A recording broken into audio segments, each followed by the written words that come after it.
Personne ne va venir frapper à votre porte et vous obliger à avoir du succès. Vous devez sortir de votre zone de confort et vous battre pour réussir. Bonjour à tous, je suis Sébastien Magnan, je développe mon activité de marketing relationnel depuis plus d'un an, je compte presque 1000 personnes dans mon réseau et beaucoup de gens me demandent comment j'ai pu construire une telle organisation en seulement une année et cela en parallèle de mon activité de chef d'entreprise dans le prêt-à-porter. Eh bien, je n'ai pas de secret ni de talent particulier, j'applique simplement la méthode de ceux qui ont réussi avant moi. Je vais donc aujourd'hui vous partager tout ce que vous devez savoir pour réussir dans cette industrie. Alors, si vous prenez cette activité au sérieux, une des premières choses à faire lorsque vous démarrez ce business, c'est de lire le livre GoPro d'Eric Worre. Certains l'ont peut-être lu déjà, mais je suis certain que très peu d'entre vous sont capables d'en faire le résumé. Donc comme moi, vous l'avez peut-être lu, mais souvent vous ne l'avez pas intégré. Pourtant, toutes les clés du succès se trouvent dans ce livre. On a de l'or entre les mains, et on ne l'utilise pas, on ne l'applique pas. Je vais donc dans cette vidéo en faire le résumé et l'analyse, afin de vous faire gagner des heures de lecture et de l'efficacité dans votre travail. Et je prendrai donc 10% sur vos prochaines commissions. Ça va, je déconne. Je prendrai que 5%. Bon, plaisanterie mise à part. Je vous avouerai que moi-même, en préparant cette formation, je me suis rendu compte que je ne suivais pas la méthode à la lettre et que le fait de la préparer m'a permis d'intégrer tout ça et de passer le cap supérieur. Et je vois vraiment les résultats. Il faut savoir qu'Eric Worre n'est pas n'importe qui. C'est un grand leader de la profession depuis plus de 25 ans. Il a gagné plus de 15 millions d'euros de commissions, a bâti des organisations totalisant plus de 500 000 distributeurs dans plus de 60 pays et touche aujourd'hui un revenu annuel à 7 chiffres. Au fil des années, Eric est devenu un formateur aguerri et a animé partout dans le monde des événements en direct réunissant plus de 250 000 participants. Il a partagé la scène avec les plus grands coachs tels que Anthony Robbins, le regretté Jim Rohn et bien d'autres. Eric termine chacune de ses vidéos avec cet énoncé qui est devenu sa marque de fabrique. Je cite: Mesdames et messieurs, je vous souhaite de devenir un professionnel du marketing relationnel, que vous deveniez un pro, car c'est un fait bien réel. Le marketing relationnel est la meilleure avenue à emprunter. Proclamons maintenant la nouvelle au monde entier. Et oui, Eric a vu juste, ce secteur d'activité est en train d'exploser au niveau mondial. Il est d'ailleurs considéré par les entrepreneurs les plus talentueux de notre génération, tels que Bill Gates, Richard Branson, Bill Clinton, Warren Buffett, Robert Kiyosaki et bien d'autres, comme le modèle d'affaires du 21e siècle, car il s'adapte de manière très pertinente au changement économique que nous vivons depuis quelques années. GoPro et les 7 étapes pour devenir un professionnel du marketing relationnel est un livre dans lequel Eric Worre traite des 7 habiletés à développer pour avoir une grande réussite dans cette profession. Le marketing de réseau n'est pas parfait, il est simplement mieux que les autres modèles d'affaires. Voici quelques avantages quand on développe une activité dans le marketing de réseau. Développement personnel, pas de patron, revenu passif illimité, liberté de temps, ouverture internationale, risque réduit, faible investissement de départ, épanouissant, résiste aux crises économiques, etc. Habituellement, un emploi traditionnel ne permet pas d'acquérir ne serait-ce que la moitié de tous ces points positifs que l'on vient d'énumérer.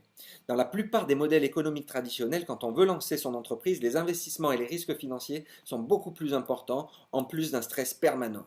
C'est donc définitivement la meilleure manière que je connaisse, non seulement de survivre, mais également de se développer. Alors c'est vrai que tout cela fonctionne très bien, mais il y a un détail que personne ne mentionne. C'est que l'on doit accepter une perte temporaire de l'estime sociale de la part des personnes qui sont encore dans un schéma classique et qui voient d'un mauvais œil ce système alternatif. Vous allez créer chez beaucoup de gens un certain dérangement car vous allez leur présenter un modèle qui va remettre en question le seul schéma qu'ils n'aient jamais connu. Ils vont penser que vous êtes fou parce que si ça marchait vraiment, ça saurait, n'est-ce pas? Beaucoup vont vous dire, tu fais du marketing de réseau? Mais pourquoi tu ne te trouves pas plutôt un vrai travail? C'est justement l'objet de notre mission que de le faire savoir, mais il est normal de recevoir du négatif lorsque l'on présente une idée nouvelle ou différente de ce que la plupart des gens connaissent. La réalité, c'est que le marketing de réseau n'est pas parfait, il est juste mieux que les autres modèles. Il existe 3 types de personnes dans le marketing de réseau: les imposteurs, les amateurs et les professionnels. Premièrement, les imposteurs, eux, ils traitent notre profession comme un ticket de loto. Ils espèrent gagner un maximum d'argent en fournissant un minimum d'efforts. Ils le voient un petit peu comme un investissement en bourse. Ensuite viennent les amateurs, ils considèrent que la réussite dans ce secteur est liée à la chance et espèrent donc justement avoir ce fameux coup de chance en rentrant dans leur équipe un grand distributeur qui va leur développer leur chiffre d'affaires, ce qui les mettra à l'abri financièrement. Ils pensent aussi que la réussite dépend du fait qu'ils soient rentrés au bon moment dans l'entreprise et donc qu'ils aient une bonne position dans l'organisation. Enfin, nous avons les professionnels qui sont devenus experts en apprenant les habiletés à devenir un professionnel du marketing relationnel, ce qui leur a permis de construire une grande organisation. Alors, je n'ai qu'une seule question à vous poser. Demandez-vous si vous souhaitez être un imposteur, un amateur ou un professionnel. À la fin de cette vidéo, la balle sera dans votre camp. Eh bien, cela va peut-être vous surprendre, mais il existe seulement 7 habiletés fondamentales nécessaires pour réussir dans cette profession. Chacune d'entre elles est très basique. Si le marketing de réseau était une matière à étudier à l'école, ce serait certainement la matière la plus facile à valider. Alors quand j'ai compris ça, j'ai compris que la seule chose dont j'avais besoin pour réussir, c'était de me convertir en un expert de cette profession. Ma réussite ne devait ni dépendre de ma position dans la société, ni de mon parrain, ni de mon équipe, ou d'autres raisons extérieures, mais uniquement de moi.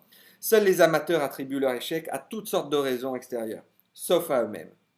Si ce n'est pas le produit, c'est le plan de rémunération. Si ce n'est pas le plan de rémunération, c'est leur équipe. Si ce n'est pas leur équipe, c'est leur parrain. Bref, ils trouveront toujours une excuse pour se justifier, mais ne chercheront pas le moyen de dépasser telle ou telle difficulté. Et je vais vous dire un secret, mais ne le répétez à personne, il y a toujours un moyen. Alors en vous disant ça, je vous l'accorde, je n'ai pas inventé la marche arrière. C'est basique, mais c'est vrai. Il faut juste chercher le bon moyen, c'est tout. Mais on a une chance énorme. C'est que des personnes avant nous ont déblayé le terrain et ont trouvé la méthode qui marche. Alors je ne sais pas vous, mais moi, plutôt que de perdre du temps et de l'énergie à chercher, je me discipline à appliquer leur méthode. Et vous savez quoi? Bizarrement, ça marche très bien. Alors commençons par voir l'habileté numéro 1. Trouver des prospects. Quand il s'agit de trouver des prospects, les imposteurs font une liste mentale de 4-5 personnes. Tout leur business et leur avenir dans ce secteur va dépendre de ces quelques personnes. Si ces personnes disent oui, les imposteurs peuvent espérer continuer un peu plus longtemps, mais s'ils disent non, alors tout s'arrête immédiatement. Les amateurs font une liste manuscrite d'environ 100 personnes, et c'est déjà un pas dans la bonne direction. Mais ce qui va se passer, c'est qu'avec le temps, cette liste de noms va s'arrêter. Les professionnels, eux, font une liste écrite ou un tableau Excel qu'ils vont venir approvisionner en permanence à hauteur de 2 nouveaux contacts par jour. C'est l'étape la plus importante, faire sa liste de noms, prendre un papier et un stylo sans préjuger personne, je répète, sans préjuger personne, et retracer votre vie depuis vos 15 ans, école, club de sport, vacances, flirt, amitié, relations professionnelles. Toutes les personnes qui ont démarré ce business ont été mises sur une liste de noms. C'est la base, c'est la farine pour le boulanger, c'est le ballon pour le footballeur, c'est Instagram pour les blogueuses. C'est votre outil indispensable. Il faut copier les meilleurs dans cette industrie. Et vous savez quoi? Les meilleurs sont ceux qui ont la plus grande liste de noms. Ceux à qui vous pensez ne le feront peut-être pas, et vous développerez certainement votre affaire avec des personnes que vous ne connaissez même pas aujourd'hui. Alors ne restez pas bloqué sur votre meilleur ami, votre cousine, votre collègue de travail. Ne focalisez pas seulement sur ce qu'on appelle vos contacts chauds et tièdes, efforcez-vous de développer les contacts froids, surtout au démarrage, ce qui vous permettra de roder votre discours, de ne pas être dans l'émotionnel, de vous laisser le temps d'acquérir les compétences et surtout de ne pas griller tous vos contacts chauds dès le départ, comme c'est le cas pour 80% de ceux qui démarrent cette activité. Maintenant, l'habileté numéro 2. Inviter ses contacts à examiner les produits et l'opportunité. Cette habileté est l'habileté la plus importante à développer en tant que networker selon Eric Worre. La méthode la plus efficace pour faire découvrir votre activité, ce sont les événements, car ils impliquent cet élément important qui est la preuve sociale, grâce à la réunion de dizaines, de centaines, voire de milliers de personnes dans un même endroit. Mais vous devez absolument vous séparer émotionnellement de vos résultats. L'objectif n'est pas d'obtenir un client ou un distributeur à chaque fois que nous parlons à quelqu'un, mais notre mission est d'éduquer et d'informer le maximum de monde. Donc parfois cela va fonctionner et d'autres fois cela ne marchera pas. Mais sachez que les plus grands leaders dans cette industrie sont les personnes qui ont fait face au plus grand nombre de refus, mais qui, grâce à la loi des nombres, ont reçu aussi un plus grand nombre de oui. Ce n'est qu'une question de statistiques. Imaginez 2 tonneaux. Un où vous pouvez mettre 160 non et l'autre où vous pouvez mettre 40 oui. Eh bien, pour réussir, il va falloir remplir les 2 tonneaux à rabord. C'est la loi des nombres. Cette loi des nombres montre bien que le travail dépasse le talent. Imaginons que je démarre et que j'arrive à recruter seulement une personne sur 10, pendant qu'une autre personne plus talentueuse que moi arrive à démarrer 9 personnes sur 10. Eh bien, je vais compenser en nombre ce qui me manque en expérience. Je vais donc non pas parler à 10 personnes, mais parler à 100 personnes. Et le résultat fera que j'aurai recruté 10 personnes, donc une de plus que la personne talentueuse. Et sachez que vous n'avez pas à recruter 10 personnes sur 10 pour gagner gros. Une personne sur 10, c'est suffisant. 2 personnes sur 10, c'est très bien. 3 personnes sur 10, c'est fabuleux. Et les plus grands leaders arrivent, eux, à parrainer 4 personnes sur 10 seulement. Vous imaginez? Donc pour vous enrichir, il vous suffit de connaître la loi de la moyenne, la loi des nombres, pour bien démarrer. Si vous vous détachez émotionnellement des résultats, vous allez vous amuser et vos prospects apprécieront l'expérience. C'est un mauvais sceptique? Next. Il veut surtout rien changer dans sa vie? Next. Ce n'est pas le bon timing pour lui? Next. Celui-là reviendra vers vous dans 6 mois, 1 an ou plus. Bref, plus vous prendrez de refus, plus vous vous rapprocherez d'un oui.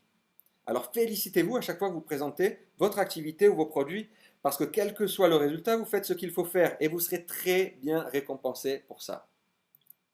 Contacter pour inviter.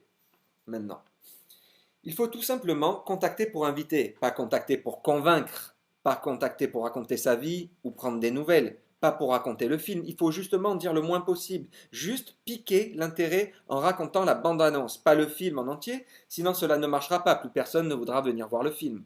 Il faut donc tout simplement contacter pour inviter. Si les gens ne réussissent pas, c'est qu'ils en disent beaucoup trop lors de cette étape, alors qu'il faut juste piquer l'intérêt en racontant la bande-annonce afin qu'ils aient envie de voir le film. Souvenez-vous, souvenez-vous de votre état d'esprit. Vous devez toujours être dans l'urgence et communiquer avec passion et enthousiasme. Souriez quand vous êtes au téléphone. Cela se sent. Soyez audacieux, confiant et fort. C'est la marque des professionnels. Cela peut se faire en face à face, par téléphone, par SMS ou à travers les réseaux sociaux si vous n'êtes pas à l'aise avec le phoning. Les gens vont répondre beaucoup plus simplement à des textos ou à des messages Facebook qu'au téléphone. Ok, donc on va prendre un exemple. Étape 1, démontrez votre empressement à partager votre outil. Salut Carolina, je t'appelle rapidement entre deux rendez-vous car il fallait absolument que je te parle d'une opportunité d'affaires. Faites un compliment sincère. Je sais que tu vois ce que les autres ne voient pas et que rien ne t'échappe. Amorcez l'invitation. On m'a proposé un business qui se développe depuis la maison qui me semble très intéressant et il y a une vidéo qui présente cette opportunité rapidement. La phrase magique, si je plus est-ce que. Si je t'envoie cette vidéo, est-ce que tu pourrais la regarder et me donner ton avis? À votre avis, la personne vous dit quoi? Ben oui, confirmation numéro 1. Si je t'envoie cette vidéo aujourd'hui, quand est-ce que tu pourras la regarder? Confirmation numéro 2. Demain? Parfait.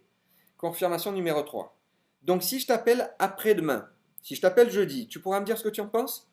Oui, impeccable. Tu préfères que l'on s'appelle le matin ou l'après-midi? Le matin? Ok. Plutôt 9 h ou 11 h? Ok, c'est noté, je t'appellerai donc jeudi à 11 h. Je te laisse, mon rendez-vous vient d'arriver. Basta cosy, ça suffit. Dans ce processus, le plus important, c'est que vous n'avez pas fixé le rendez-vous avec elle. Elle s'est fixé le rendez-vous elle-même. Il y a donc peu de chances qu'elle vous fasse faux bond lors de la prochaine étape. Alors cela va peut-être vous sembler compliqué à réaliser, mais vous verrez qu'avec un peu de pratique, un élève de 3e y arriverait sans problème. Je fais beaucoup de phoning avec mes équipes et j'ai convaincu les plus réticents qu'avec le téléphone, c'était un jeu d'enfant. Bien sûr, en le faisant avec eux les premières fois, mais maintenant la plupart d'entre eux le prennent à la rigolade. On obtient des rendez-vous en moins de 3 minutes avec cette technique. C'est juste extrêmement efficace. Voyons quelques exemples de la façon dont on pourrait inviter nos contacts. Approche directe. Laisse-moi te poser une question. S'il y avait une possibilité de travailler à mi-temps depuis la maison et que tu pouvais gagner plus que ton revenu actuel, est-ce que tu souhaiterais en savoir plus? Ensuite, vous utilisez automatiquement la phrase magique qui entraînera les meilleurs résultats. Cette phrase ou cette formule plutôt, c'est si je, est-ce que vous? Le si plus le conditionnel. Cela doit devenir un tic chez vous. Si c'est le cas, vos invités seront toujours plus nombreux. Approche indirecte maintenant. L'approche indirecte fonctionne pour les personnes qui ont plus d'influence, qui ont un plus haut niveau de qualification. J'ai découvert un business qui me semble très intéressant, mais j'ai besoin de l'avis d'une personne éclairée. Toi qui as plus d'expérience que moi, est-ce que tu pourrais m'aider à l'analyser et me dire si je prends la bonne décision? Approche ultra indirecte. Est-ce que tu connaîtrais quelqu'un qui pourrait chercher une source de revenus complémentaire pendant son temps libre? L'approche ultra indirecte a par exemple extrêmement bien fonctionné pour moi, je l'utilise énormément. Pour résumer, si vous apprenez à faire comprendre à votre prospect que vous êtes très pressé, si vous le complimentez, lui lancez une invitation, lui donnez un outil en disant si je, est-ce que vous, si vous confirmez au moyen du processus que j'ai décrit et finalement raccrocher ou compléter l'invitation, tout ira très bien. Habileté numéro 3, savoir présenter les produits et l'opportunité à ses prospects. Dans le marketing de réseau, ce qui fonctionne n'a aucune importance. Ce qui a de l'importance, c'est ce qui se duplique facilement. Je répète.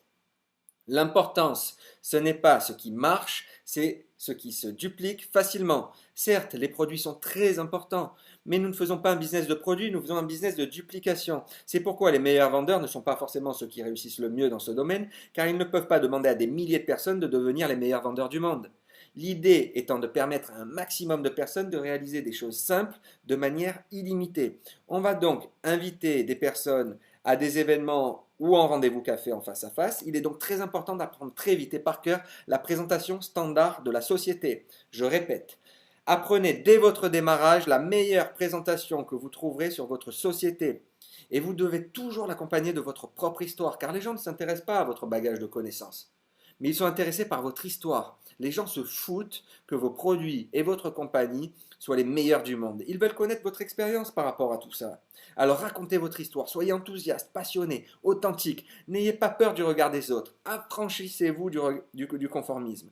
Ce sont les émotions qui font bouger le monde. Et le plus beau dans tout ça, c'est que vous êtes payé pour raconter votre histoire. Alors, une bonne histoire se raconte en 4 étapes. Qu'est-ce que je faisais avant? Point numéro 2, ce qui n'allait pas. Numéro 3, qu'est-ce que m'a apporté cette nouvelle activité ou ces nouveaux produits et quels sont mes résultats? Lors de ce point précis, on va raconter notre propre témoignage business ou produit. Quatrièmement, où est-ce que je veux aller maintenant? Prenons l'exemple de mon histoire personnelle. Écoute, avant de rentrer dans cette entreprise, je travaillais énormément, plus de 70 heures par semaine, et je n'avais plus le temps de rien, je subissais un stress permanent, et malgré ça, je n'ai jamais eu le sentiment d'être payé à ma juste valeur. Je n'avais plus le temps pour ma famille, pour mes amis, ni pour pratiquer ma passion.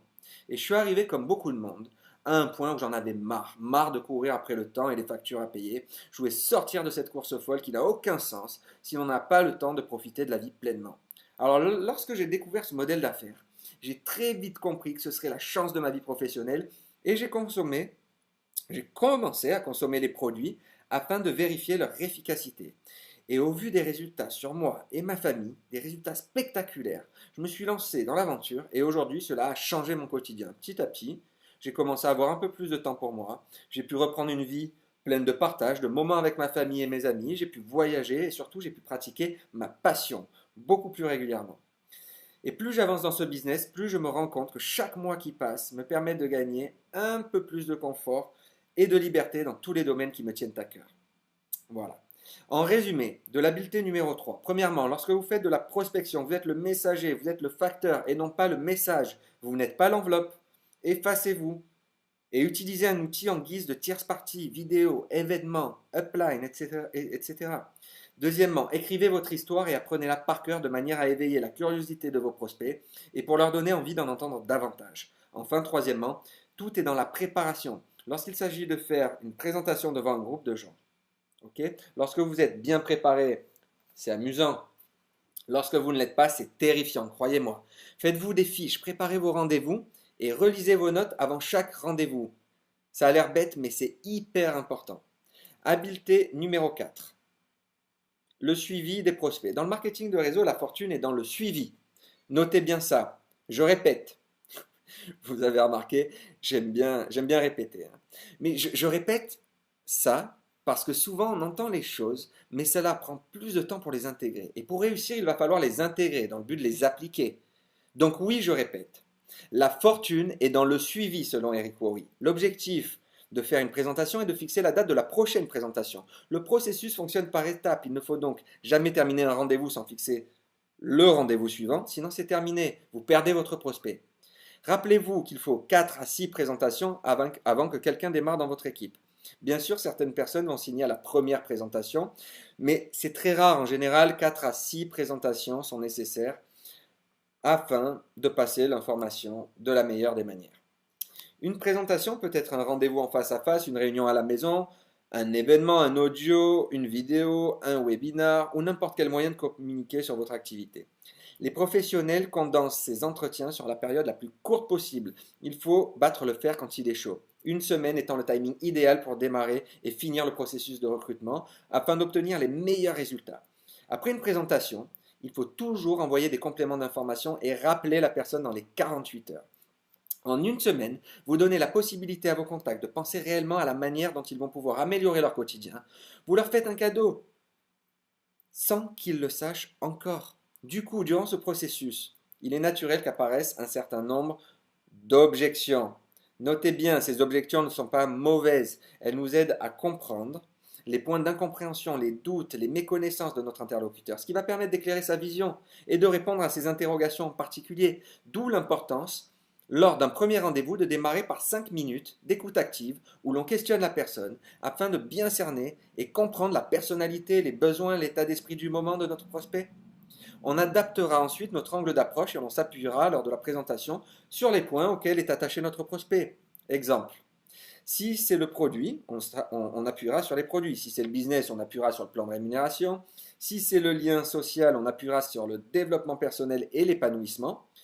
La meilleure manière de répondre à une objection, c'est d'être dans l'empathie, c'est-à-dire de faire comprendre à son interlocuteur qu'on comprend très bien, qu'on le comprend très bien, puisque l'on a été dans la même situation ou que quelqu'un de notre équipe a connu les mêmes craintes, mais que l'on a trouvé une solution. Ce qui va les rassurer et répondre à ses peurs, à ses doutes, ses questions, car vous les avez eues, vous les avez vous-même surmontées avant eux. Les objections les plus communes sont: je n'ai pas d'argent, je n'ai pas le temps, c'est un système pyramidal, ce n'est pas pour moi, je suis trop jeune, je suis trop vieux, je ne sais pas vendre. Alors, quelle que soit l'objection, il suffit que vous répondiez: je sais comment vous vous sentez. Personnellement, j'ai ressenti la même chose avant de démarrer, mais voilà ce que j'ai découvert.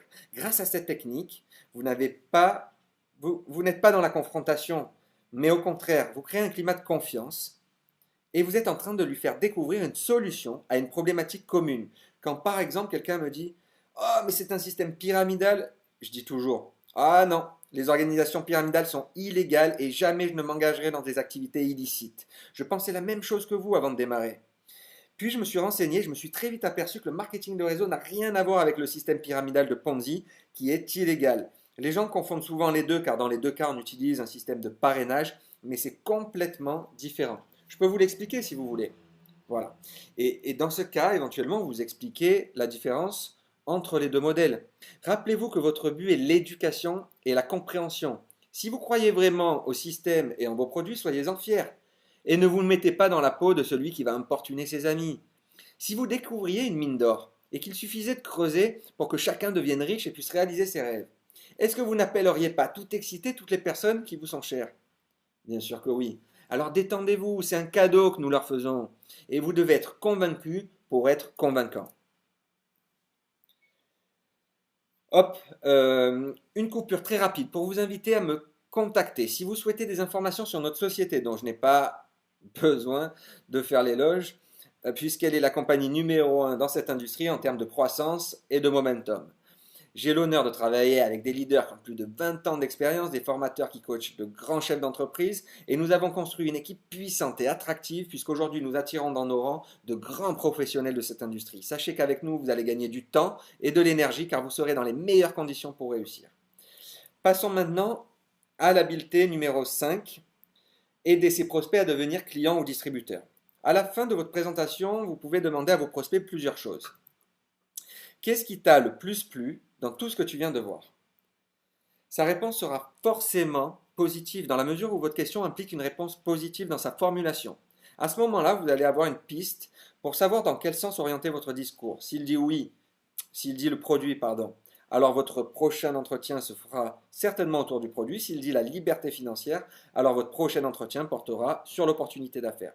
Une deuxième question que vous pouvez poser ensuite est: sur une échelle de 1 à 10, combien noterais-tu cette présentation? Enfin, dernière question, qu'est-ce qu'il faudrait pour que cela fasse un 10 sur 10? N'importe quelle note au-dessus de 1 est bonne. Cela est un très bon indicateur pour savoir si la personne est prête ou s'il lui manque des informations pour avancer. Si vous constatez que votre prospect est vraiment intéressé, on le voit à partir d'une note de 7, alors vous pouvez d'ores et déjà lui poser les 4 questions suivantes. Si tu pouvais commencer à temps choisi, combien tu souhaiterais gagner pour que cela en vaille la peine pour toi? Combien d'heures par semaine serais-tu disposé à travailler? Pendant combien de mois es-tu prêt à t'investir? Dernière question, si je pouvais te montrer la manière de gagner tant par mois en travaillant tant d'heures par semaine pendant tant de mois, est-ce que tu serais prêt à commencer dès aujourd'hui? La majeure partie du temps, les réponses à ces 4 questions seront positives. À ce moment-là, vous pouvez établir avec votre prospect un rapide plan d'action afin d'atteindre ses objectifs dans les temps. Si ses attentes sont trop élevées, il faut lui signaler.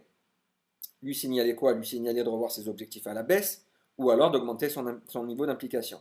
Et s'il ne veut pas avancer avec vous dans cette activité, alors proposez-lui d'utiliser les produits afin de se rendre compte de leur efficacité par rapport à telle ou telle problématique qui pourrait le concerner. Cela afin que ça devienne un consommateur dans votre réseau. Petit rappel, nous créons des réseaux de distributeurs et de consommateurs. Le marketing de réseau, ce n'est pas de la vente directe, car dans la vente directe, on continue d'échanger notre temps contre de l'argent, et si l'on s'arrête de travailler, l'argent ne rentre plus. Alors qu'avec le marketing de réseau, on met en place un système que l'on développe jusqu'à ce qu'il soit autonome, ce qui va générer un revenu passif illimité. Donc on est surtout dans la recommandation plutôt que dans la vente. On fait bénéficier à nos contacts des mêmes avantages que nous sur des produits réellement efficaces. Exemple, écoute, si tu le souhaites, je peux te faire bénéficier de ce produit au même prix que moi. Grâce à moi, tu vas avoir accès à la licence, qui est comme une carte de réduction, afin de bénéficier des prix distributeurs. Et vous vous arrêtez là. Le but n'est pas de marger directement sur eux, mais de les faire rentrer dans le réseau afin qu'ils contribuent à l'augmentation du chiffre d'affaires de notre équipe et qu'ils en parlent autour d'eux. Chiffre d'affaires sur lequel tout le monde est rémunéré. Bon, si vous obtenez un oui, une réponse positive, faites remplir la fiche de démarrage. Sinon, vous pouvez leur poser la question, qu'est-ce qu'il te manque pour démarrer? Et vous refixez un rendez-vous derrière. Si vous n'obtenez pas de réponse positive, ce n'est pas grave. Cela signifie uniquement que votre prospect devra participer à d'autres rencontres et événements avant d'être prêt à s'engager, programmer le prochain entretien et répéter ensuite le processus. La maîtrise de cette habileté nécessite de la pratique, mais c'est une habileté qui vous servira jusqu'à la fin de votre carrière. Elle vous sera d'une grande utilité si vous en avez assez d'avoir trop de prospects qui réfléchissent et qui ne passent pas à l'action. Si vous ne savez plus comment relancer une personne qui semble ouverte et prête à démarrer, envoyez-lui un email en lui expliquant la notion de timing, l'importance de prendre sa position rapidement pour ne pas passer à côté d'importants réseaux. Vous pouvez lui proposer d'être en observation active le temps qu'il soit prêt à démarrer en testant les produits afin d'avoir ses propres témoignages à raconter. Habileté numéro 6. Aider au démarrage de son distributeur. Alors, tout d'abord, commencez toujours par féliciter et valoriser la décision de votre partenaire pour qui c'est un engagement réel. Faites-lui bien comprendre qu'il n'est pas seul. Il n'est pas seul. Et que vous serez là pour l'appuyer dans le démarrage de son activité. Mais qu'il sera le seul responsable de sa réussite ou de son échec. Nous sommes là pour le guider, mais nous ne pourrons jamais faire le travail à sa place et lui garantir quoi que ce soit en termes de résultats. Quelqu'un qui s'inscrit, cela entraîne un engagement des deux parties. Votre but est donc d'aider votre nouveau partenaire à avoir des résultats, mais il est très important que votre partenaire s'engage aussi vis-à-vis de vous. Faites-lui comprendre que votre travail, c'est de le rendre indépendant le plus rapidement possible, que vous êtes là pour l'aider à prendre son envol. Vous connaissez cette image qui dit « Donnez un poisson à celui qui a faim et il mangera une fois, mais apprenez-lui à pêcher et il mangera toute sa vie ». Eh bien, c'est exactement ça. Il faut que notre nouveau partenaire, votre nouveau partenaire, ait conscience qu'il est le patron de son propre business, le chef de sa propre entreprise. Assurez-vous qu'il ait essayé les produits afin de pouvoir avoir ses propres témoignages et qu'il puisse les partager facilement avec ses cercles d'influence, amis, famille, collègues de travail, relations de loisirs. Vous devez donc lui fournir tous les outils afin qu'il puisse présenter l'activité et les produits de la meilleure des manières. Et apprenez-lui comment inviter ses contacts simplement. De cette manière, il arrivera à obtenir ses premiers rendez-vous, que vous ferez avec lui bien sûr, et qui lui permettront de gagner ses premières commissions et de recruter ses premiers partenaires. Il est également primordial qu'il assiste aux événements de sa ville afin qu'il soit toujours connecté à l'équipe et qu'il soit formé régulièrement. Ce qui nous amène à l'habileté numéro 7, promouvoir les événements. Personnellement, c'est l'habileté qui est la plus difficile pour moi à développer, mais qui, je pense, d'après ce que je vois et les discussions que je peux partager avec les grands leaders, c'est elle qui a le plus d'importance dans le développement de notre business. Les rencontres en petits comités et les événements réduits auront un très bon impact sur l'ensemble de votre réseau. Mais les événements majeurs, les grands événements internationaux organisés par votre compagnie, ceux qui demandent un déplacement réel, avec un changement de ville, une réservation d'hôtel, un avion à prendre, seront déterminants pour construire votre business. Votre carrière dans le marketing de réseau va se construire d'événement en événement. Plus vous viendrez avec du monde aux événements, plus vous gagnerez d'argent. La clé, c'est d'assister à tous ces événements et venir à chaque fois avec un peu plus de monde. Si vous faites cela, vous ferez partie des personnes les mieux payées de la société. Notez que la majorité des gens annoncent les événements et espèrent que leurs équipes viendront avec eux.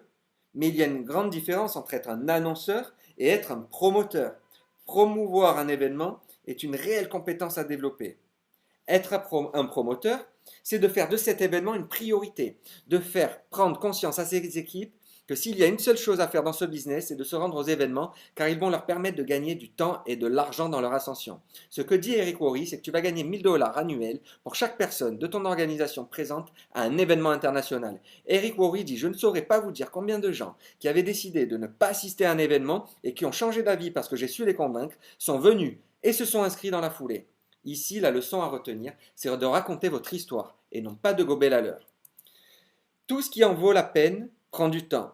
Si un individu crée une entreprise traditionnelle, et personnellement je sais de quoi il s'agit, il espère atteindre le seuil de rentabilité au cours de ses premières années d'activité et peut-être même être en mesure de récupérer son investissement initial avant 5 ans.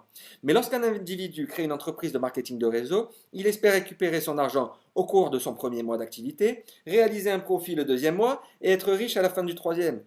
Et lorsque cela ne se réalise pas, il en attribue le blâme au marketing de réseau. C'est comme si les gens ne voulez pas que les lois du monde des affaires s'appliquent à notre profession. Il y a une formule que j'ai pu vérifier et qui fonctionne dans notre industrie, c'est qu'il te faut 1 année pour être compétent, c'est-à-dire comprendre les principes basiques et couvrir tes frais de développement tout en apprenant à gagner plus d'argent. Après 3 années d'efforts, les revenus générés par ton activité te permettront de passer à plein temps dans cette activité. Il te prendra 5 ans pour obtenir des revenus annuels à 6 chiffres. Enfin, en 7 ans, cette année est le temps nécessaire pour devenir un véritable expert en marketing relationnel. Et croyez-moi, cela en vaut vraiment la peine. Alors faites un plan d'action que vous écrirez dans votre agenda et donnez des objectifs à vos équipes. Notez les échéances de chacun sur votre agenda, c'est hyper important. Puis passez à l'action. Faites le suivi de vos partenaires et de vos prospects. Formez-vous et réajustez le tir en améliorant votre plan. Et répétez ce processus jusqu'à atteindre les objectifs. Jusqu'à quand? Oui, mais jusqu'à quand? Jusqu'à quand? Ne vous fixez pas de date, fixez un grand objectif, des sous-objectifs à atteindre qui vous rapprocheront peu à peu, les uns après les autres, de votre destination. De cette manière, vous construirez une grande réussite. Et pendant ce temps, vous allez gagner un certain nombre de voyages qui seront les meilleurs, les plus beaux voyages de votre vie. Ensuite, vous devrez encore voyager pour aider et soutenir vos équipes à travers les différents pays dans lesquels votre organisation va se développer. Puis arrivera un moment où vous gagnerez assez d'argent pour pouvoir voyager avec qui vous voulez, où vous voulez, quand vous voulez. Et ça, c'est la liberté. Enfin, vous allez pouvoir contribuer à énormément de causes et aider un maximum de monde à améliorer leur quotidien. Vous allez donc petit à petit vous rapprocher de la meilleure version de vous-même. Pour ma part, le marketing de réseau m'a apporté énormément de bonnes choses et si je regarde derrière, je considère que c'est vraiment la meilleure décision professionnelle que j'ai pu prendre. Voilà, c'était le résumé et analyse du livre GoPro d'Eric Worre que je vous invite à lire et à relire avec un marqueur à la main afin de toujours garder à l'esprit les 7 étapes pour devenir un professionnel du marketing de réseau. C'est-à-dire trouver des prospects, inviter ses contacts à examiner les produits et l'opportunité, savoir présenter les produits et l'opportunité à ses prospects, le suivi des prospects, aider ses prospects à devenir consommateurs ou distributeurs, aider au démarrage de ces distributeurs et promouvoir les événements. Je terminerai par une phrase de l'écrivain à succès Brian Tracy: le futur du marketing des réseaux et sans limite, il continuera à se développer sans fin et deviendra l'un des business les plus respectés au monde. Merci d'avoir suivi cette formation jusqu'au bout. À très bientôt, j'espère. Boum!